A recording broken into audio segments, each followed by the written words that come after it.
અંકલેશ્વર નગરપાલિકા દ્વારા શહેરમાં 5 સ્થળે પે એન્ડ યુઝ ટોયલેટના રિનોવેશનની કામગીરીની ચકાસણી કરાઈ હતી.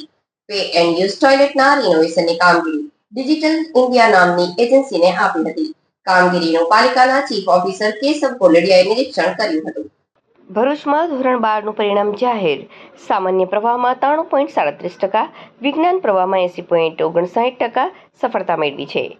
વિજ્ઞાન પ્રવાહમાં A1 ગ્રેડમાં 41 વિદ્યાર્થીઓ, A2માં 251, B1માં 439, B2માં 513 અને NIમાં 579 વિદ્યાર્થીઓ નોંધાયા હતા.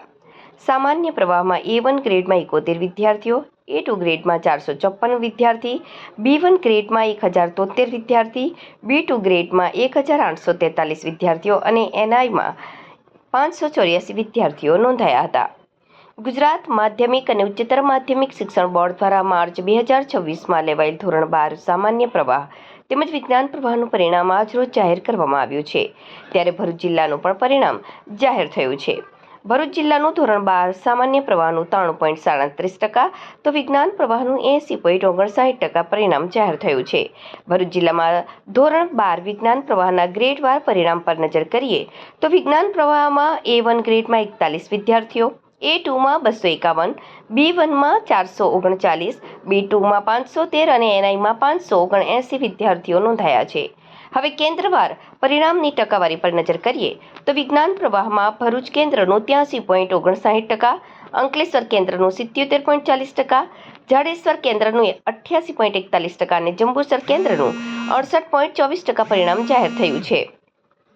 હવે વાત કરીએ સામાન્ય પ્રવાહની, તો સામાન્ય પ્રવાહમાં A1 ગ્રેડમાં 71 વિદ્યાર્થીઓ, A2 ગ્રેડમાં 456 વિદ્યાર્થી, B1 ગ્રેડમાં 1073 વિદ્યાર્થી, B2 ગ્રેડમાં 1843 વિદ્યાર્થીઓ અને NIમાં 584 વિદ્યાર્થીઓ નોંધાયા છે.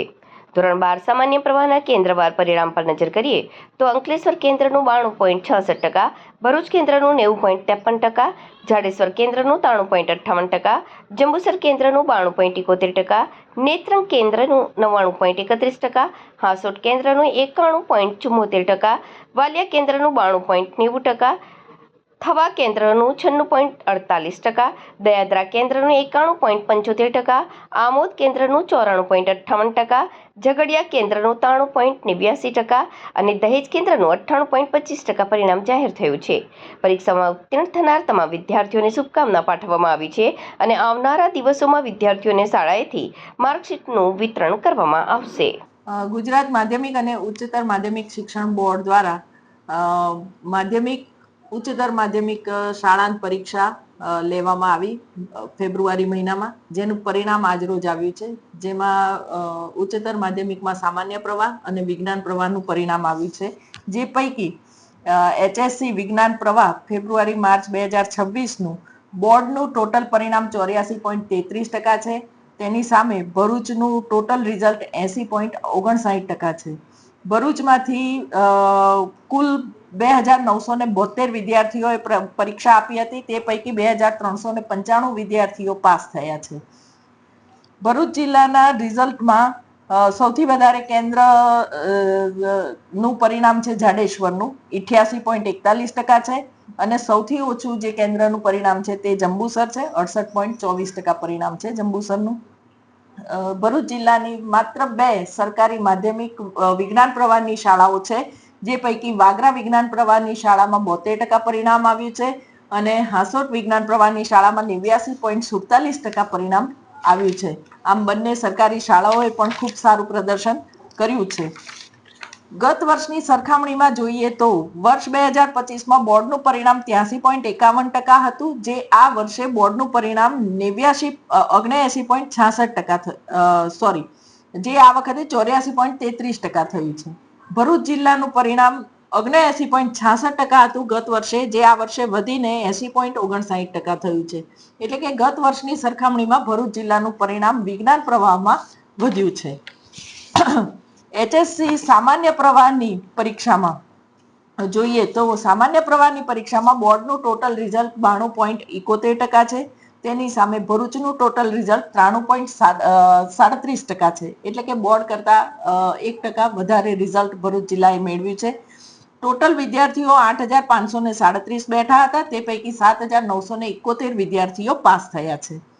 ભરૂચ જિલ્લામાં સૌથી વધારે નેત્રંગ કેન્દ્રનું પરિણામ છે 99.31%. જ્યારે સૌથી ઓછું જે કેન્દ્રનું પરિણામ છે એ ભરૂચ કેન્દ્ર છે, જેનું 90.53% છે. ભરૂચ જિલ્લાની સામાન્ય પ્રવાહની સરકારી શાળાઓ 16 છે, તે પૈકી 10 શાળાઓમાં 100% પરિણામ આવેલું છે. ગત વર્ષની સરખામણીમાં જોઈએ તો વર્ષ 2025માં બોર્ડનું પરિણામ 90.7% હતું, તેની સામે ભરૂચ જિલ્લાનું પરિણામ 93.33% હતું. આ વર્ષે બોર્ડનું પરિણામ 92.71% છે, તેની સામે ભરૂચનું પરિણામ 93.37% છે. એટલે કે સામાન્ય પ્રવાહમાં પણ ભરૂચનું પરિણામ વધ્યું છે. જિલ્લામાં સારા ટકા મેળવનાર અને પાસ થનાર તમામ વિદ્યાર્થીઓનો હું હાર્દિક અભિનંદન પાઠવું છું, અને જે વિદ્યાર્થીઓ નિષ્ફળ રહ્યા છે તે વિદ્યાર્થીઓને હું સાંત્વના પાઠવું છું, અને તેઓને હિંમત પણ આપું છું કે આગામી 1 મહિના પછી બેસ્ટ ઓફ 2 પૈકી તેઓ પૂરક પરીક્ષામાં ભાગ લઈ અને વધારે સારું પરિણામ પણ મેળવી શકશે, અથવા તો બગડેલું પરિણામ સુધારી પણ શકશે. તો કોઈએ નાસીપાસ થવાની જરૂર નથી, અને પાસ થયેલા વિદ્યાર્થીઓને ઉજ્જવળ ભવિષ્ય માટે શુભેચ્છાઓ. Thank you.